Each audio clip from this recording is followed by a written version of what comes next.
Hello, good morning to all of you. और आज का जो हमारा जो टॉपिक है वो है लास्ट वीडियो का टॉपिक, पंचायती राज सिस्टम। आप सभी ये जानते होंगे कि पंचायत लेवल पे इलेक्शंस होते हैं, ग्राम लेवल पे भी इलेक्शन होते हैं, ब्लॉक लेवल पे भी और डिस्ट्रिक्ट लेवल पे भी। तो आज हम हर एक लेवल पे जो इलेक्शंस कैसे होते हैं, कैसे इन सभाओं का या ग्राम पंचायतों का इलेक्शन किया जाता है, कैसे सरपंच चुना जाता है, ये सब जो जानकारी है हम आज इस वीडियो में समझेंगे। तो चलिए आज के वीडियो की स्टार्ट करते हैं। सबसे पहला और जो लोवेस्ट ग्रास रूट लेवल जो होता है वो होता है ग्राम, विलेज।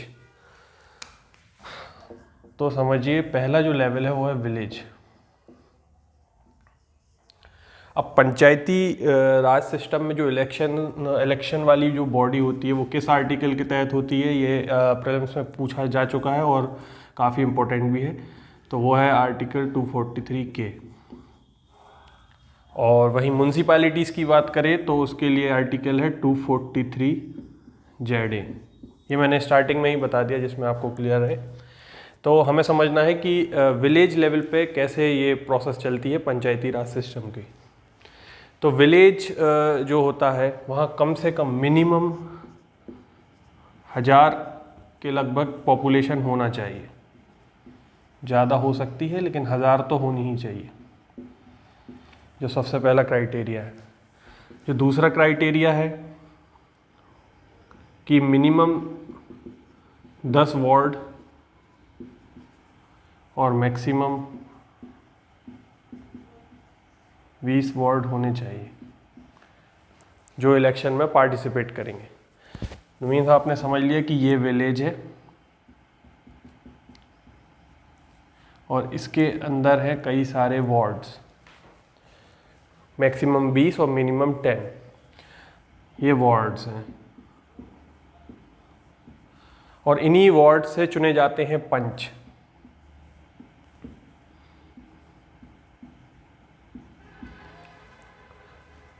पंच मेंबर्स होते हैं ग्राम पंचायत के, और हर एक विलेज पे एक ग्राम पंचायत होती है।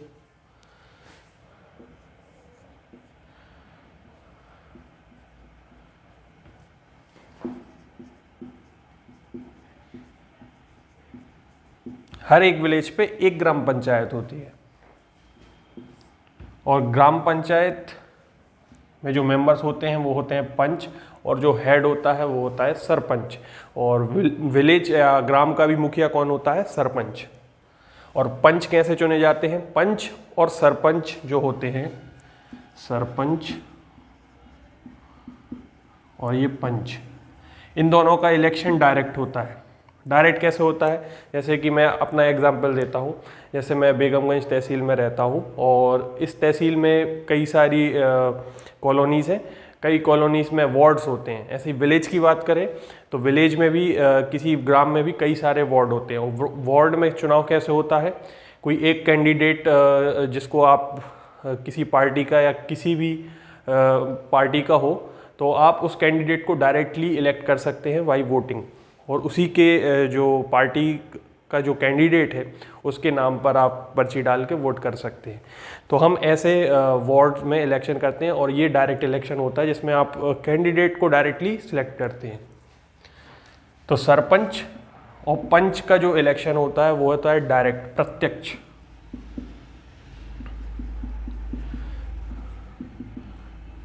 डायरेक्ट इलेक्शन होता है, इसको हिंदी में प्रत्यक्ष चुनाव भी बोलते हैं।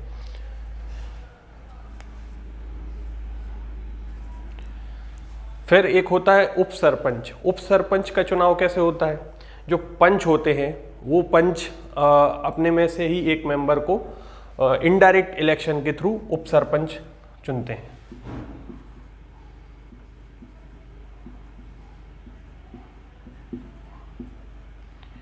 इसका इनडायरेक्ट इलेक्शन होता है।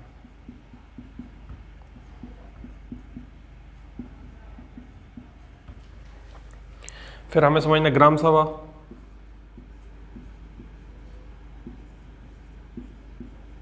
ग्राम सभा एक लार्जेस्ट और परमानेंट बॉडी होती है जहाँ पर मीटिंग्स होती हैं ग्राम की, और जहाँ पर एक डिसीजन लिया जाता है। तो ये एक परमानेंट बॉडी है। क्योंकि विलेज लेवल पर होती है और ये लार्जेस्ट बॉडी होती है। यहाँ पर सारे जो विलेज के जो मेंबर्स जो ग्रुप ऑफ पीपल हैं वो आते हैं और फिर यहाँ पर सरपंच और पंच अपने अपना मत रखते हैं और यहाँ पर फिर डिसीजन लिया जाता है। वहीं हम ग्राम पंचायत की बात करें,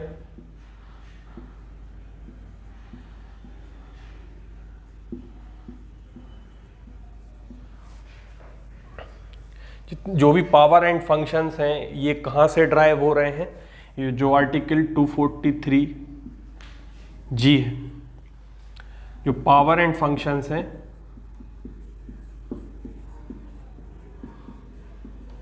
वो यहीं से ड्राइव हो रहे हैं। और ग्राम पंचायत पूरे जितने भी फंक्शनल या कार्यपालिक जो काम है, एग्जीक्यूटिव,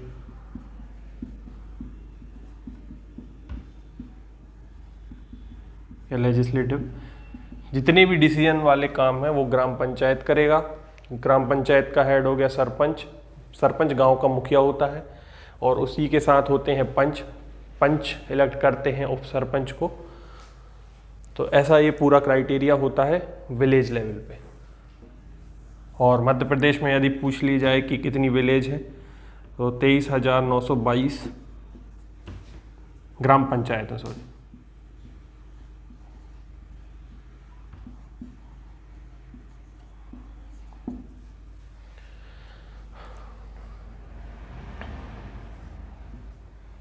जो मुखिया होता है उसकी शर्तें क्या होती हैं सरपंच चुने जाने के लिए?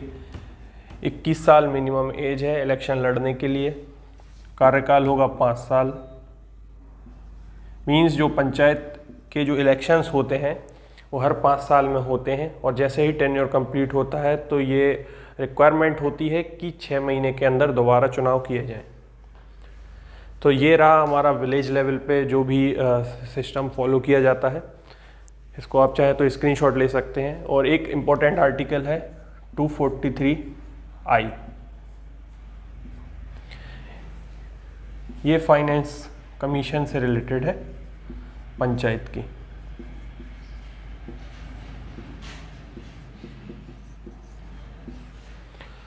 तो जो विलेज लेवल पे या पंचायत पे जो फाइनेंस कमीशन का गठन किया जाता है वो इस आर्टिकल के तहत किया जाता है।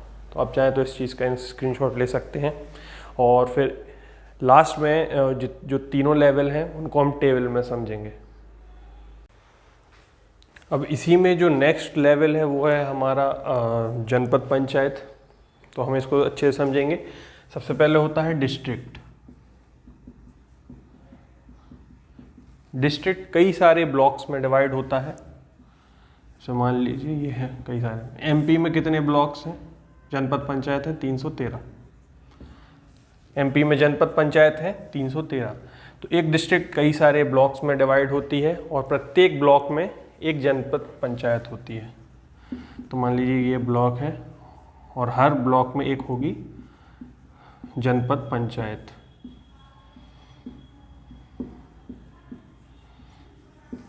बिल्कुल सिंपल शब्दों में।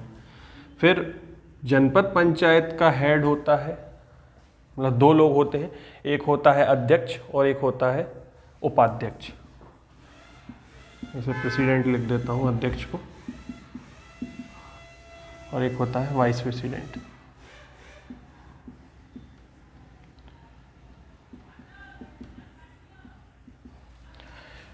तो ये दोनों जो हैं वो जो निर्वाचित सदस्य होते हैं जनपद पंचायत के, समथिंग 20 से 25 जो होते हैं, यही लोग चुनते हैं अध्यक्ष को और उपाध्यक्ष को, प्रेसिडेंट और वाइस प्रेसिडेंट को जनपद पंचायत के।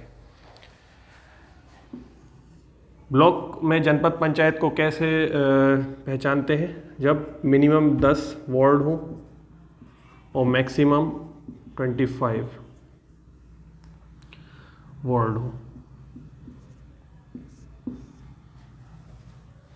अब हमने अभी देखा कि यदि मेंबर्स जो जनपद पंचायत के मेंबर्स को इसी को चुनते हैं तो वो क्या कहलाता है? Indirect election. या हम किसी को चुनते हैं तो वो कहलाता है डायरेक्ट इलेक्शन। तो ये प्रेसिडेंट, वाइस प्रेसिडेंट, अध्यक्ष और उपाध्यक्ष दोनों ही इनडायरेक्टली इलेक्टेड होते हैं।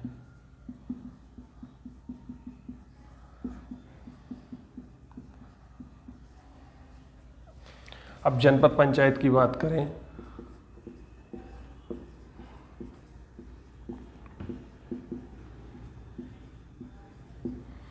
तो जो जनपद पंचायत रहती है और जो इलेक्टेड मेंबर्स है वो कहाँ से जा रहे हैं, वार्ड से सिलेक्ट होके। तो जनपद पंचायत के अंदर जो मेंबर्स होते हैं वो कौन कौन होते हैं, 20 से 25 तो इलेक्टेड मेंबर हो गए।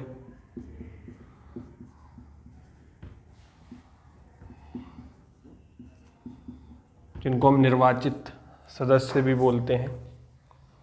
फिर जिस ब्लॉक में ये जनपद पंचायत है उस ब्लॉक के अंदर जितने भी विधायक आते हैं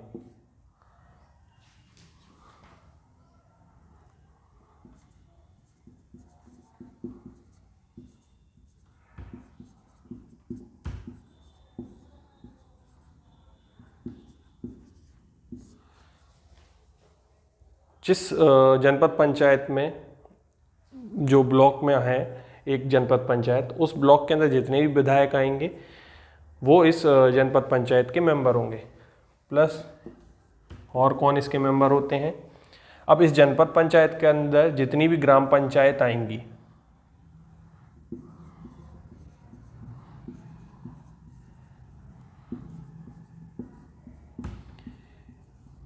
इन ग्राम पंचायत के हेड कौन होंगे, सरपंच।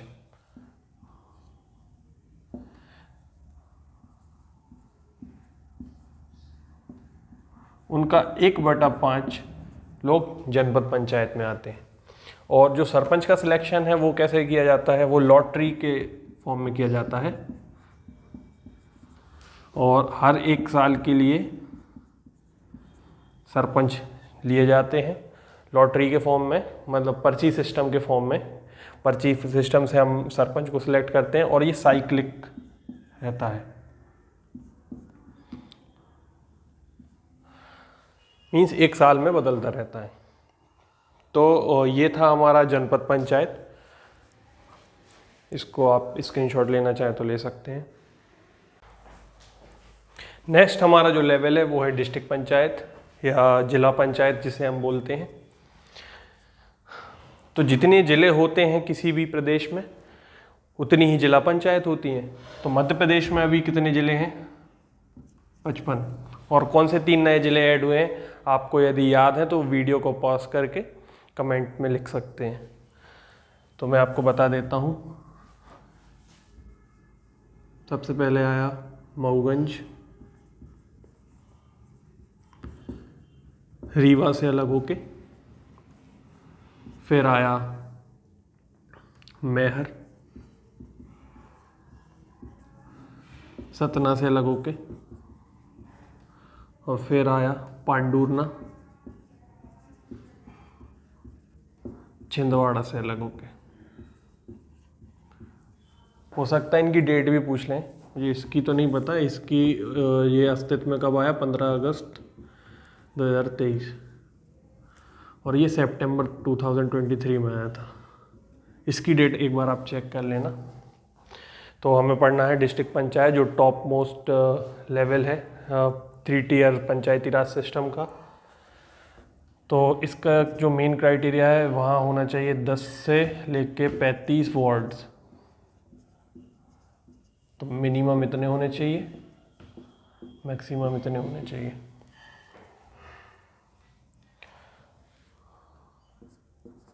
फिर डिस्ट्रिक्ट पंचायत में कौन कौन लोग होते हैं उनको हम जानेंगे। तो विधायक जो होते हैं, देखो डिस्ट्रिक्ट पंचायत मीन जिला पंचायत।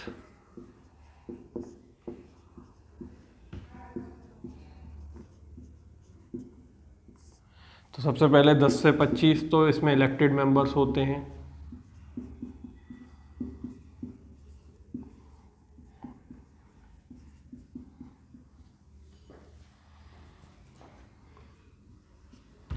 फिर उस पर्टिकुलर ज़िले में जो सांसद हैं लोकसभा या राज्यसभा वो होते हैं। सांसद को ही इंग्लिश में बोलते हैं MP। मेंबर ऑफ पार्लियामेंट,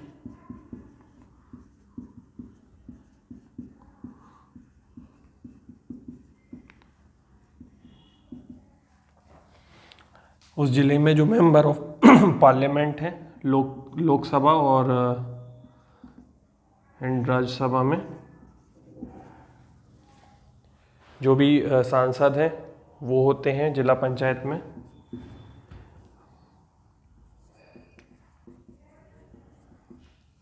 फिर उसी डिस्ट्रिक्ट में जो विधायक हैं, means MLA, member of legislative assembly,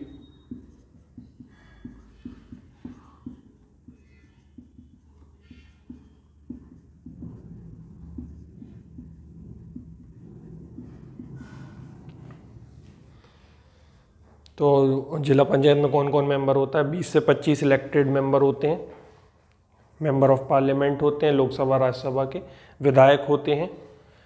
फिर जो लास्ट में आते हैं वो है हमारी जितनी भी जनपद पंचायत है उस जिले के अंदर, उसके अध्यक्ष।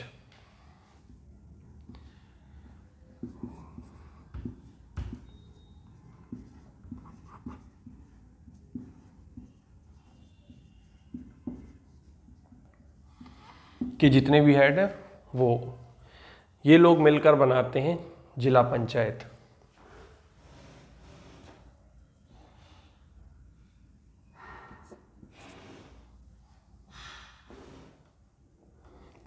आप इतना नोट कर लीजिए, फिर हम इस पूरे को कंपाइल करके एक टेबल के फॉर्म में पढ़ेंगे जिसमें प्रीलिम्स में कोई भी क्वेश्चन आता है तो आप उसको आसानी से बना पाए। तो आप इतना नोट कर लीजिए। इसमें एक चीज़ और ऐड कर लीजिए कि जो जिला पंचायत होती है उसमें जो अध्यक्ष और उपाध्यक्ष होते हैं उनका चुनाव कौन करते हैं? जो इलेक्टेड मेंबर्स हैं जनपद जिला पंचायत के, वही लोग जो अध्यक्ष हैं और उपाध्यक्ष हैं उनका सिलेक्शन करते हैं, इनडायरेक्ट इलेक्शन। तो ये भी आपको याद रखना है। जो जनपद जिला पंचायत के जो हेड है, वाइस जो प्रेसिडेंट है और वाइस प्रेसिडेंट है, इनका जो इलेक्शन है वो इनडायरेक्ट होता है। और कौन करते हैं? जो इलेक्टेड मेंबर्स हैं। आप चाहें तो अपनी रफ कॉपी में इसको नोट डाउन कर सकते हैं। ये काफ़ी इंपॉर्टेंट टेबल है और इससे काफ़ी क्वेश्चन पूछे जा सकते हैं एमपीपीएससी प्रीलिम्स में। तो सबसे पहला जो पॉइंट आएगा वो आएगा मिनिमम पॉपुलेशन कितनी होनी चाहिए।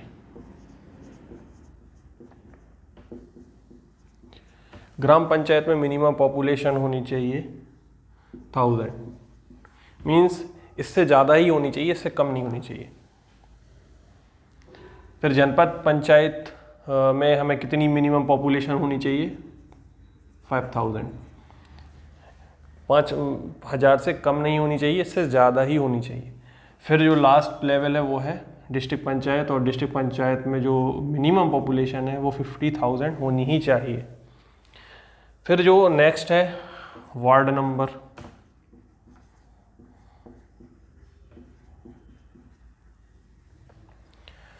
इसमें कितने वार्ड मिनिमम और मैक्सिमम? तो इतने वार्ड होने चाहिए। फिर जनपद पंचायत की बात करें तो 10 से लेके 25। ये आप समझ जाना, ये मिनिमम है, ये मैक्सिमम है। फिर जो लास्ट लेवल है डिस्ट्रिक्ट पंचायत, यहाँ होने चाहिए 10 से लेके 35।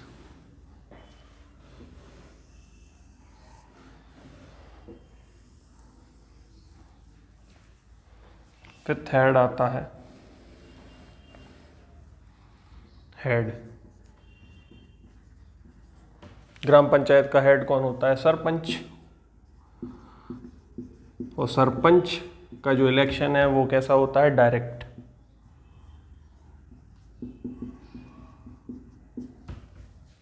डायरेक्ट मीन्स आप डायरेक्टली अपने जो सरपंच हैं, कैंडिडेट हैं, उनको वोट दे के इलेक्शन जितवा सकते हैं। फिर जो नेक्स्ट है जनपद पंचायत का हेड होता है जनपद अध्यक्ष। जनपद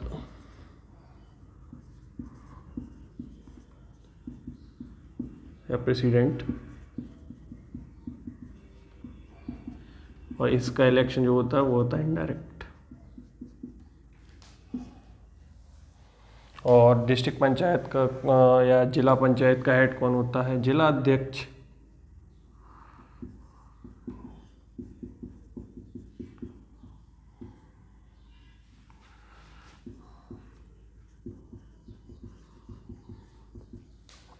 और इसका इलेक्शन भी कैसा होता है? इनडायरेक्ट।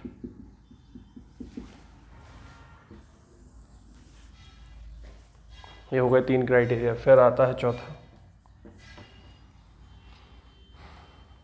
Minimum age. इन पदों पे लड़ने के लिए मिनिमम एज क्या होनी चाहिए? तीनों में ही 21 और 21, 21 ईयर्स।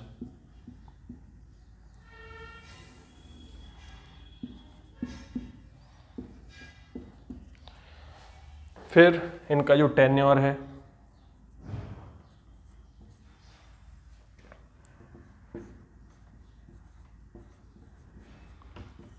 वो कितना होना चाहिए? सभी का है 5 ईयर्स।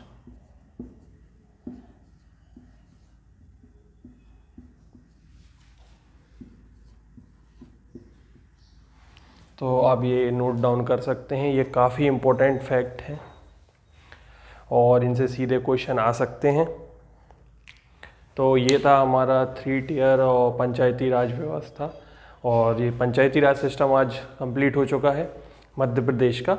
अब हम सेंट्रल लेवल पे मींस इंडिया के लेवल पे समझेंगे, जितनी भी कमिटीज़ अभी तक बनाई गई थी, जितने भी आर्टिकल हैं इन चीज़ों से रिलेटेड, हम उनको भी अच्छे से समझेंगे।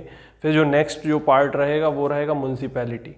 तो म्यूनसिपैलिटी जो है वो 74th कॉन्स्टिट्यूशनल अमेंडमेंट से लाए गए थे, और म्यूनसिपैलिटी मध्य प्रदेश में म्यूनसिपैलिटी की क्या व्यवस्था है उसको भी हम डिटेल में समझेंगे। तो ये रहा आज का लेक्चर। यदि आपको ये लेक्चर पसंद आया हो तो आप प्लीज़ इसे लाइक शेयर करें और सब्सक्राइब करें, और ऐसी ही ज़रूरी अपडेट्स के लिए इस चैनल से जुड़ जाएं। और मैं आप सभी का धन्यवाद करता हूं आपके सपोर्ट के लिए, जो लोग भी इस चैनल को सपोर्ट कर रहे हैं। और मैं आगे इसी तरह का कंटेंट जितना भी हो सकता है बिल्कुल फ्री ऑफ कॉस्ट आपको प्रोवाइड करूंगा। Thank you. और नेक्स्ट वीडियो हमारी जो रहेगी वो रहेगी म्यूनसिपैलिटीज़ पे।